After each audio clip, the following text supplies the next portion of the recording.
You're listening to The Ride to Work with Pastor Fred. Fuel for your faith before you clock in. Enjoy the ride.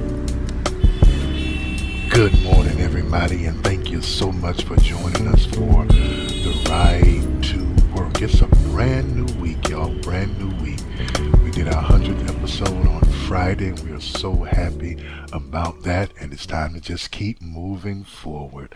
So I'm thankful for each and every one of you for joining us all of these mornings, and I ask that you continue to tell a friend, tell an enemy, tell somebody you like, don't like, not that fond of, that you admire, to come on and join us for the Ride to Work. This week's series, we're still going to venture into our character study, and just like I told you, we're not focusing on the character, we're going to focus on the issues with the character, on the struggle of that particular character, so we can make this more relevant, I should say, relevant to our own lives, our own situations, however we want to explore it. That's what we're doing on this series. And this series is entitled, I entitled this just simply based off of something of a personal nature. Just something I experienced just this week, as far as on a personal nature, learning that there's some things in the past that I still have not, I won't say I haven't gotten over, but I still struggle with, that I feel I still fight against. And so it brought me to the topic of this week's series: stop fighting what's finished. And I say it like that because it's over.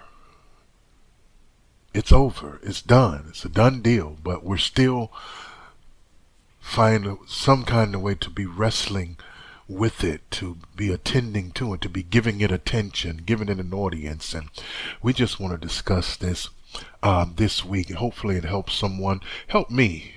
Because sometimes, like I tell you before, anything that I say, it has to convict me first before I put it out there into the atmosphere to anybody else. So, just want to say it like that, and let's go ahead and get started. But this week's series, Stop Fighting What's Finished, and we'll subtopic it. We just got to learn, or should I say, learning when to let go of what God has already closed. Because I understand, watch this, that one of the hardest things in life isn't starting, it's stopping. That's one of the hardest things there is in life. Stopping the fight, stopping the chase, stopping the grief over what isn't coming back. I know some of you can relate to that. Stopping the effort being poured into something that's already over. One of the hardest things is not starting, it's stopping. And a lot of us are exhausted, not because we're carrying too much. We're not exhausted because of that. We're exhausted because we're carrying things that ended a long time ago. Old relationships, old disappointments, old identities, old dreams, old versions of ourselves. That's what we're doing. And this week we're talking about one of the most difficult lessons that I'd like to say in life, and that's to stop fighting what's finished. Listen, first thing out of the box I want to tell you, the door is closed. That's the first thing I need to let you know. The door is closed, and we're dealing with Lot's wife. That's our character study or reference today, Lot's wife. And you can find Lot's wife's story in Genesis, the 19th chapter. But let me ask you this opening question. I mean, what are you still looking back at that God already brought you out of? What is it?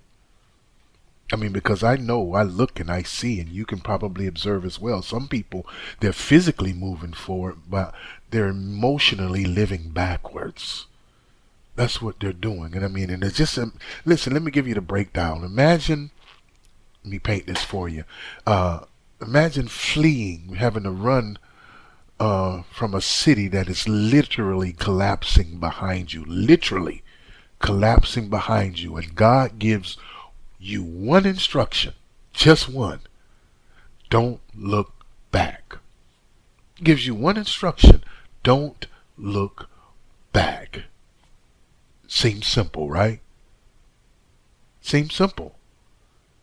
Yet Lot's wife couldn't do it. She couldn't do it. And that's the question that we need to ask. Why?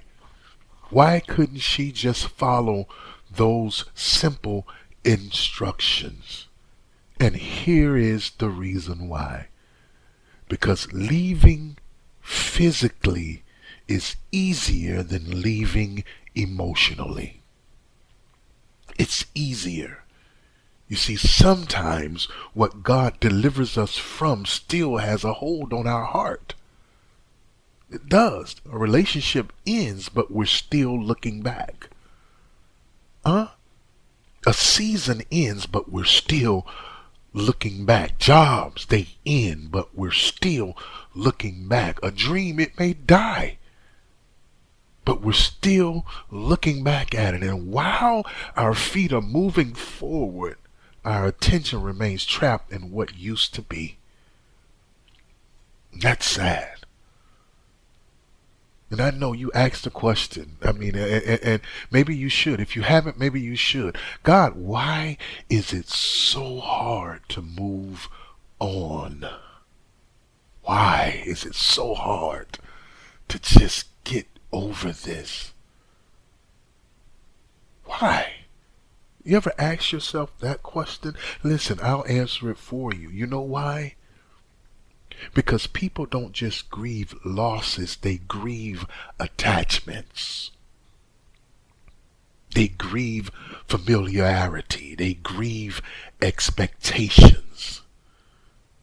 See, sometimes we're not mourning what was. We're mourning over what we hoped it would become.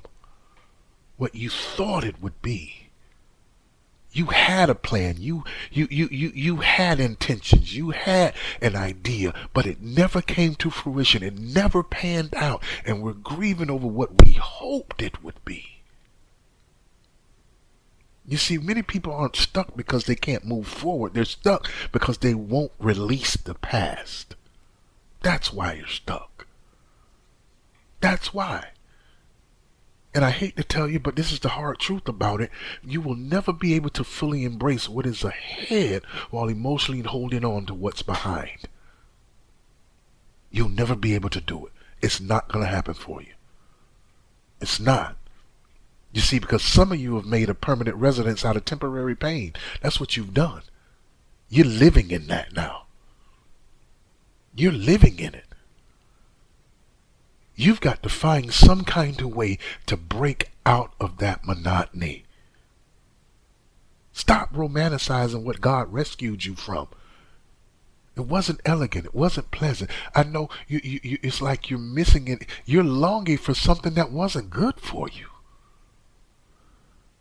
It would be different if it was something that benefited you, that something that lifted you up, that enhanced your life. You're mourning over something that did none of that for you. But because you were attached to the emotions of it, because you were attached to the familiarity of it,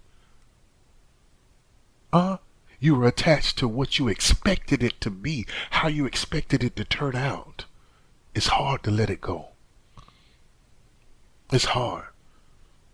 Look, not everything behind you deserves another look. It doesn't. Some doors closed because they were supposed to. They were supposed to close.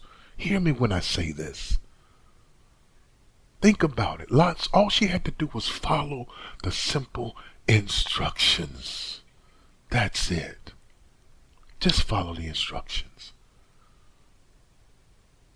But she could not do it because it was so much of the city was in her to where it was hard for her to let it go. And we have so many people, so much of our past was in us, so much of the situation is in us. We've become it's become so embedded, should I say, in us, within our fiber, to where, yeah, physically we're detached from it, but emotionally, mentally, it still has a hold on us. And I'll even make it more personal. They still have a hold on us. it still has a hold on you. That place, that person, that thing still has a hold. Look, the future isn't asking you to understand everything. It's not. And I just want to give this reflection real quick. It's not. The future's not asking us to understand everything. It's asking us to trust enough to keep going forward, to keep walking into it. That's what your future is asking you. Trust it enough. Stop fighting what's finished. I'll give you this illustration and I'm done. Listen, and I like to give illustrations to maybe make it a little more clear to you. Look, a man, he kept checking his rear view mirror while he was driving.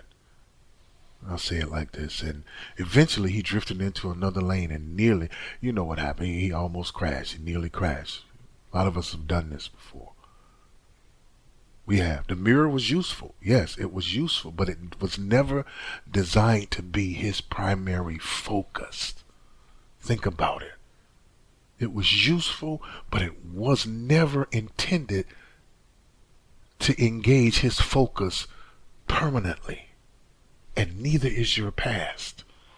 Your past may have been useful in building the individual that you are right now, but it was never meant to be your primary focus. Take your eyes off of what's finished and focus on what future looks like to you.